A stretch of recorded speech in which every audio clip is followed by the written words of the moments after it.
कहानी की शुरुआत हमारी फीमेल लीड शिरागी रीसा से होती है, जो कि 20 साल की स्वीट सी लड़की है और एक छोटे से शहर से आई है जो दुनियादारी नहीं जानती। रीसा बहुत इनोसेंट सी दिखती है, इसलिए लड़के उसकी तरफ इजीली अट्रैक्ट हो जाते हैं। लेकिन रीसा को प्यार व्यार का कोई एक्सपीरियंस नहीं होता, क्योंकि वो शुरू से लड़कियों के स्कूल में पढ़ी हुई है। एक दिन वो कॉफी शॉप में जब अपनी कॉफी को एंजॉय करने ही वाली थी कि एक लड़का उसके पास आकर बैठ जाता है और पूछता है, क्या तुम फ्री हो, क्या हम घूमने चले। लेकिन रीसा जैसे तैसे उसे मना करने की कोशिश करती है और जब वो वहाँ से जाने लगती है तो वो लड़का उसे कहीं जाने नहीं देता, बल्कि उसके पीछे पड़ जाता है कि मुझे अपना नंबर ही दे दो। तभी वहाँ हमारे मेन लीड फुकामे हिरोतो की एंट्री होती है, जो कि एक कॉन्फिडेंट और हैंडसम बंदा है, इसलिए रीसा उसे देखती की देखती रह जाती है। खैर हिरोतो प्रिटेंड करता है जैसे रीसा उसके ही आने का वेट कर रही थी और फिर वो उसे वहाँ से ले जाने लगता है। अब बाहर आकर रीसा उसे थैंक्स कहकर जल्दी से दूर हो जाती है और हिरोतो भी जब देखता है कि वो सेफ है तो वो वहाँ से जाने लगता है। रीसा तो उसे जाते हुए देखकर ही उस पर फिदा हो जाती है, क्योंकि उसकी पर्सनैलिटी और लुक्स किसी को भी इम्प्रेस कर सकते थे। लेकिन तभी हिरोतो मुड़कर पूछता है, क्या तुम आज फ्री हो। बस फिर क्या था, दोनों एक क्लासी वेस्टर्न रेस्टोरेंट में डिनर करने आ जाते हैं। लेकिन रीसा इतना नर्वस होती है कि वो हिरोतो की तरफ देख भी नहीं पा रही थी, इसलिए वो पूछता है, क्या तुम्हें मेरे साथ यहाँ आना पसंद नहीं आया। तो वो जल्दी से उसकी तरफ देखकर कहती है, नहीं ऐसी बात नहीं है। तो वो कहता है, फाइनली तुमने मेरी तरफ देखा। खैर वो बस उसकी नर्वसनेस को दूर करने की कोशिश कर रहा था, लेकिन रीसा नर्वस होने के साथ साथ उससे दिल से इम्प्रेस भी थी। फिर हीरो तो पूछता है, क्या तुम ड्रिंक कर सकती हो। लेकिन रीसा ने तो अपनी जिंदगी में कभी ड्रिंक पी ही नहीं थी, इसलिए वो हाँ कर देती है, ये सोचकर कि क्या पता ड्रिंक पीने से उसकी नर्वसनेस कम हो जाए। लेकिन जब वो ड्रिंक करती है तो उसे एक ग्लास में ही नशा चढ़ जाता है और वो लिटरली वहीं सो जाती है। अगले दिन जब वो उठती है तो देखती है कि वो हिरोतो के घर में, लेकिन हिरोतो आसपास होता ही नहीं। इसलिए वो जब बाहर आती है तो हिरोतो उसे देख बताता है कि कल तुम सो गई थी, इसलिए मैं तुम्हें अपने घर ले आया। रीसा बहुत एम्बेरस होती है कि जिसे वो जानती भी नहीं उसके सामने ही ड्रंक होकर सो गई, इसलिए वो उसे जल्दी से माफी मांगने लगती है। लेकिन वो तो उसे देख स्माइल कर रहा होता है। हीरो तो एक सक्सेसफुल बिजनेसमैन है और साथ ही रीसा से काफी बड़ा है, मतलब 30 साल का है और वो एक्सपीरियंस भी बहुत रखता है। खैर अभी उसके टाई का कफ गुम हो जाता है तो रीसा भी उस छोटी सी चीज को ढूंढने लगती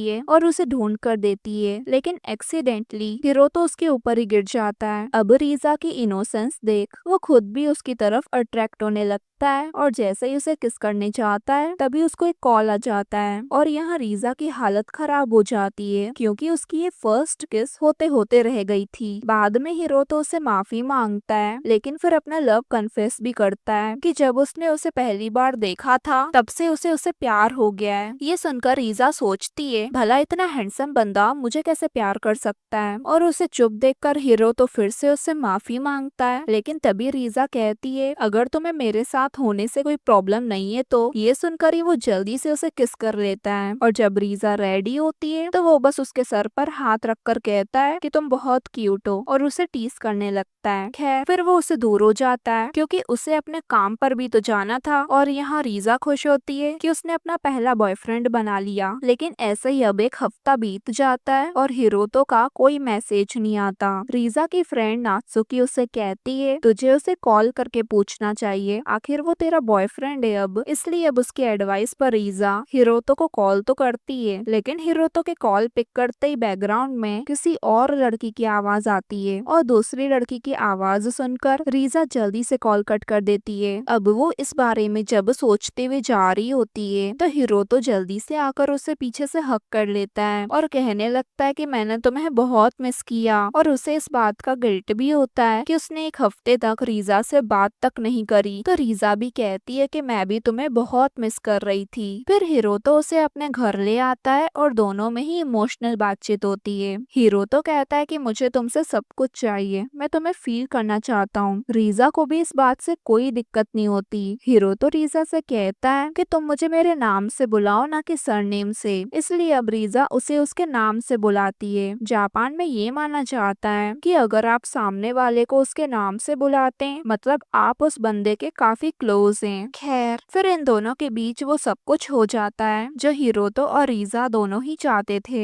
आधी रात को जब रीजा उठती है तो समझ जाती है कि अब वो एक लड़की नहीं रही, औरत बन गई है। तभी वो हिरोतो को कॉल पर कहते हुए सुनती है कि अगर मेरी असली आइडेंटिटी सबको पता चल गई तो ये काफी शॉकिंग होगा। ये सुनकर रीजा सोचती है कि आखिर हिरोतो है कौन, और इसी मोमेंट पर ये पार्ट पूरा होता है गाइस।